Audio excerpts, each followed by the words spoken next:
So I am recording this way, so, if you don't want to appear on the video. Okay, right. I'm Professor Fiona Moore from Royal Holloway, University of London, and I'm here today to talk about the terror. Specifically, just so I've got an idea, how many people in the room have read the book, if anybody? Nobody? Has anybody seen the TV series? Excellent. So we've got a basis, yes. And now I also know where people are coming from. Also, as a third point, how many people in the room have got an idea of what the Franklin expedition is? Okay, yeah, so I'll provide a small explanation, just as I know how much explaining to do and how much pre-knowledge to assume. Okay, Dan Simmons' novel The Terror is about the Franklin expedition to the Northwest Passage that went missing in 1845. This novel came out in 2008, and in 2018 there was released an AMC television adaptation. What I'm going to be doing here is comparing and contrasting the different sorts of colonialism and the different approaches to colonialism in both the book and the TV series. Effectively, different decisions on the part of the original writer and the adapters led to different messages on colonialism, on resistance to colonialism, and on the environment and the extent to which we are all doomed. Yeah, I'm not entirely kidding on this one. Okay. Before we begin, a word from our sponsor, Buy My Books. I have written books. They are guidebooks, most of them to do with television series. You can find them at the TTA press stall or at a series of handy links, which I will put up at the end of the talk for anybody who wishes to partake but doesn't want to take up luggage space. Cute. Okay, so colonialism and what it has to do with science fiction. Okay, colonialism is kind of difficult to define. It's one of these things that everybody knows what it is when they see it, but it's a lot harder to actually explain what it is. Whilst in its most blunt form, it involves people going from some nation to another nation with the extent of extracting resources and claiming territory. In fact, it can be more complicated. One of the interesting points about the terror is that it deals with something that's not an overtly colonial activity, in that it's a research expedition. However, it's effectively operating on the back of colonialism and from colonial principles, because it's a British expedition in Canada, which was at the time a colony of Britain. It's operating under a military aegis, and effectively the aim is to be the first to navigate the Northwest Passage, essentially to lay claim to it on behalf of a European nation, and with not much consideration for what the people living there at the time are particularly thinking about any of this. Now, science fiction has actually been argued to have been quite intimately connected with colonialism for a long time. Just got that long quote from Cesare Ronay up there, where he points out that the dominant SF nations were precisely those that attempted to expand beyond their national borders in imperialist projects: Britain, France, Germany, Soviet Russia, Japan, and the US. The pattern is clear but not simple. SF has been driven by the desire for the imaginary transformation of imperialism into empire, viewed not primarily in terms of political and economic contests involving cartels and people, but a technological regime that affects and ensures the global control system of nationalized communication. Technological development was not only a precondition for physical expansion of imperial countries, but an imminent driving force. Now, it's also worth noting that SF is often critical of colonialism, which doesn't make it post-colonial, but, sometimes anti-colonial, because we're still operating within a colonialist framework. So, for instance, the War of the Worlds operates within a colonialist framework, in that it imagines a reversal whereby Britain is conquered by aliens from outside Britain, which treat them pretty much like Britain treats the people anywhere they try and conquer. But at the same time, it's not breaking out of that framework. So we're not seeing a post-colonial logic. We're still just kind of seeing colonialism good, colonialism bad. Colonialism is basically there. There's a lot more in the actual paper on this, but I have 15 minutes. And you want to hear about dead sailors and polar bears. Okay, so these are the real-life dead sailors and polar bears, or some of them. Franklin expedition set forth to discover the Northwest Passage, 1845, went missing 1845. By 1850, people began to get worried. Expeditions were launched to find out what happened, and over 150 years, we're still trying to find out what happened. Traces of the expedition have been found, bones, artifacts, and most excitingly and recently, both the ships, the Erebus and the Terror. You see where Dan Simmons got the name from now. But precisely because it vanished in a situation whereby very little information got back, it has been, for the last 150 years, just an absolute hotbed of fiction. Margaret Atwood, who's written extensively on it, both fictionally and as a critic, argues that it's precisely that, the fact that you've got kind of hungry ghosts without a burial kind of crying out for their stories to be told. Davies Fish wrote a very good book arguing that it's kind of a mourning ritual, since we can't actually bury the expedition's members and give them a proper resting place, so we kind of virtually do. At the same time, though, it gets very much tied up with identity, British identity in the imperialist period, kind of very much caught up with the expedition and what it meant for them. And latterly, Canadians, again, as Atwood puts it, the Franklin got lost in the North, and on the principle that if you find it, you own it. We now own Franklin. And also, incidentally, my own alma mater, they own that painting there, which is by Landseer, and it's called Man Proposes, God Disposes, and that bear is specifically eating the Franklin expedition. And there's lots of myths and things around that. But additionally, and more relevantly for colonial studies, it's also the subject of Inuit oral histories.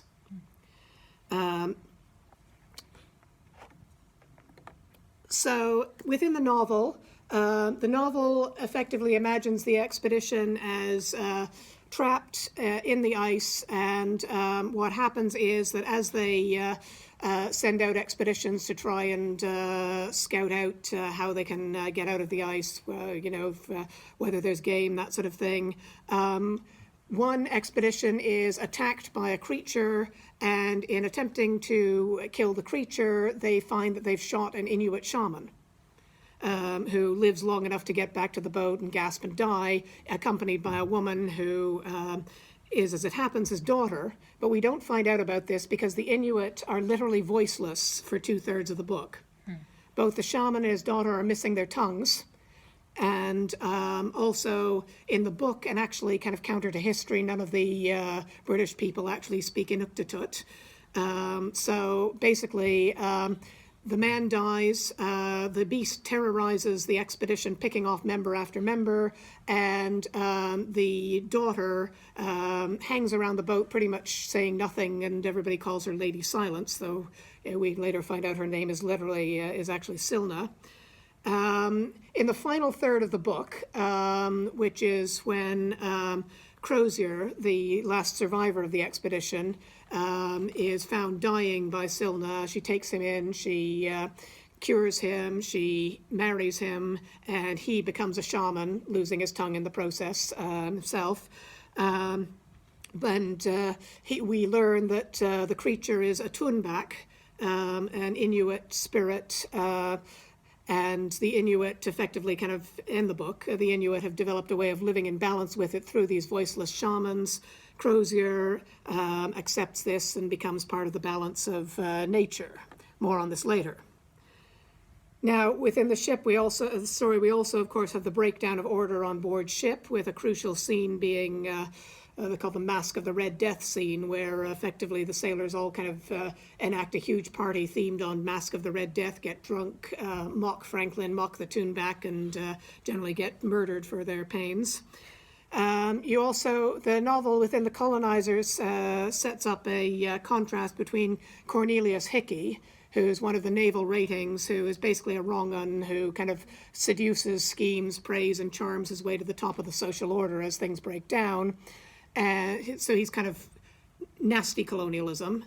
And it's contrasted with, as it were, positive colonialism, which is Good Sir, one of the ship's doctors, aptly named, who is generally a nice guy, but he's sort of the equivalent of the nice guy who does the recycling, but, is completely unaware that he's just contributing to landfill and doing the recycling.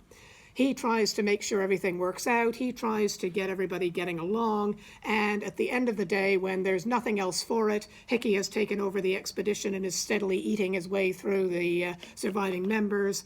Good Sir poisons himself on the understanding that, Hickey will probably eat him too and poison himself. And that's actually just a completely futile gesture. He doesn't. So it's kind of the futility of being, you can't tame colonialism. You can just walk away from it like Crozier does. Now, Crozier is a very problematic figure within this because he is Irish and there is kind of an Irish essentialism here. He's supposed to be crypto-Catholic. Real life, Crozier was a Protestant, have second sight. And, so there's kind of, as I said, this is terribly essentializing, but there is this idea that he's kind of, there is a new post-colonial logic by joining Inuit psychic culture with Irish psychic culture.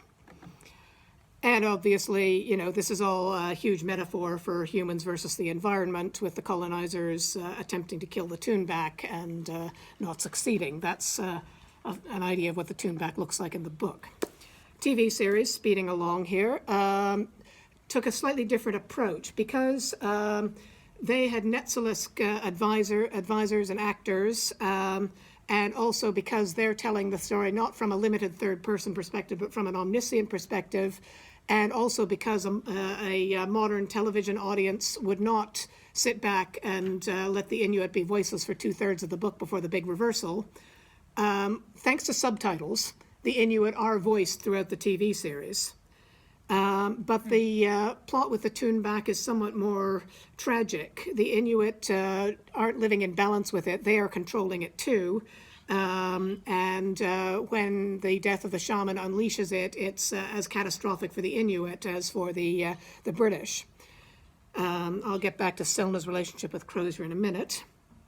Again, the Hickey Good Sir contrast exists. Good Sir's kind of role as the benign colonialist is somewhat reimagined in that in this case he does manage to kill Hickey with the poison when he commits suicide, but he also winds up killing the toonback because the toonback eats Hickey.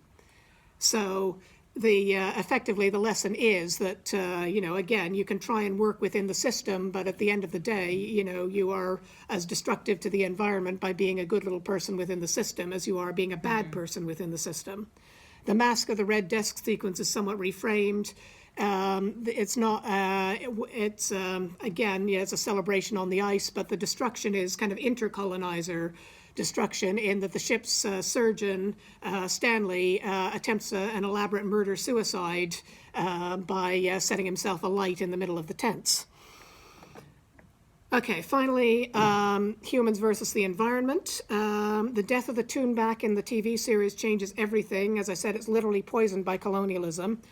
Rather than Crozier still survives and joins the Inuit, but rather than becoming Silna's husband, Silna instead walks off into the ice and nobody knows where she's gone. He tries to find her, but the Inuit tell him, accept this. She accepts this, we accept this, you accept it. So he does, and eventually becomes the Inuit hunter Agluka, and effectively erases himself from the oral historical record by asking the other Inuit to tell people he died. So what you've got, however, you've got an interesting thing in that the thing that the shaman Silna's father used to control the toonback was an ivory carving of a bear. Now, at the end of the story, before she leaves, she gives Crozier an ivory carving of the Terror, effectively kind of making him the shaman of the Terror. So colonialism itself becomes the monster. And Crozier, even as he goes off and becomes a Gluka among the Inuit, is now the shaman of the colonial monster. What he will do with this, we can see in 200 years. So coming up on the top of it, but what you can see is essentially change in narrative voice. The book could take, being a book, could do the tricks with narrative voice, could also be a bit more loose with the historical record, since it's essentially a fictionalization, where the TV series explicitly was, focused more on historical accuracy and as much as it's possible within the fictionalization. So you get a change in emphasis in which the novel is more essentializing, arguably, but more optimistic about humanity's changes in a post-colonial world, where the TV series is more accurate but ultimately more downbeat about the role of climate change. So the one is a Gothic allegory of hubris within colonialism. The other is a more complex and nuanced story about humanity and climate change and the disasters we all face. For more on this sort of thing, that's where you go. These are all the people that helped with it, and this is again the where you can buy the books from over in CCD if you should you so choose. Thank you very much. You've been a great audience. We will have questions later.